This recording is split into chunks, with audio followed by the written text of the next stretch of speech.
अस्सलाम वालेकुम स्टूडेंट्स, हम लोग टॉपिक पढ़ रहे हैं रियल एंड कॉम्प्लेक्स नंबर्स। उनके कुछ कॉन्सेप्ट्स हम लोग पिछली वीडियोस में पढ़ते आ रहे हैं।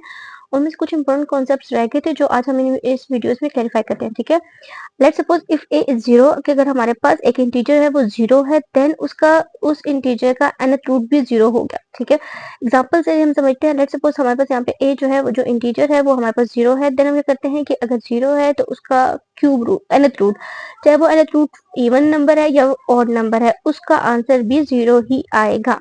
ठीक है, ये बहुत इंपॉर्टेंट कॉन्सेप्ट है, इसको समझना है कि कोई भी अगर इंटीजर जीरो है तो उसका nth रूट चाहे वो इवन है या ऑड है, उससे भी आंसर जीरो ही आएगा। ठीक है, हमारे पास नेक्स्ट इंपॉर्टेंट रूल है प्रोडक्ट रूल ऑफ रेडिकल्स। ठीक है, हमारे पास प्रोडक्ट रूल ये है कि अगर अंडर रूट के अंदर कोई भी दो इंटीजर्स है, उनकी nth पावर है तो वो इक्वल होगी अगर उन दोनों इंटीजर्स को हम लोग सेपरेटली अंडर रूट के अंदर लिख लें और सेपरेटली उनके ऊपर हम लोग रूट्स लगा दें। ठीक है, इस रूल को हम लोग नीचे एग्जाम्पल की तरह समझते हैं।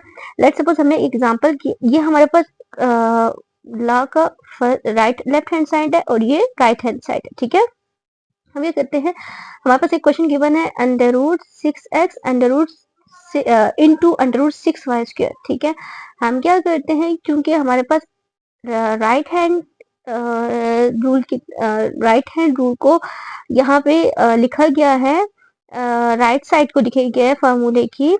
हम क्या करते हैं कि under root 6x and under root 6y square को इस कंडीशन में, अगर क्योंकि हमारे पास इस कंडीशन में गिवन है क्वेश्चन। ठीक है, अगर हम इसको राइट हैंड साइड वाली कंडीशन में लिख लेते हैं तो हमारे पास क्या हो जाएगा कि ये जो 6x अंडर रूट है और 6y स्क्वायर अंडर रूट है वो एक ही अंडर रूट के अंदर आ जाएंगे। उसके बाद क्या हो जाएगा कि दोनों ये 6 और 6 मल्टीप्लाई हो जाएंगे तो हमारे पास ये y स्क्वायर आ जाएगा एंड x आ जाएगा। ठीक है, इनके साथ हमने क्या किया कि इन दोनों के जो कॉन्स्टेंट्स हैं उनको मल्टीप्लाई कर दी, क्योंकि एक्सपेरेंट्स हमारे पास अलग अलग है, लिहाजा इनको सेपरेटली लिखने दिया है। वी नो दैट कि हमारे पास जो 36 है वो 6 का रूट है। ठीक है, मतलब कि 6 को हम लोग 2 दफा मल्टीप्लाई कर ले तो हमारे पास 36 आता है। तो हमने जब 36 को अंडर रूट के बाहर लिखा तो हमारे पास 6 आ जाएगा, क्योंकि अंडर रूट वाई स्क्वायर है। ठीक है, तो ये स्क्वायर और ये अंडर रूट खत्म हो जाएगा तो हमारे पास जस्ट क्या रह जाएगा, वाई, जो हमारे पास बाहर आ गया, और यहाँ पर रह जाएगा अंडर रूट एक्स। ये हमारे पास इस इक्वेशन का आंसर है। ठीक है।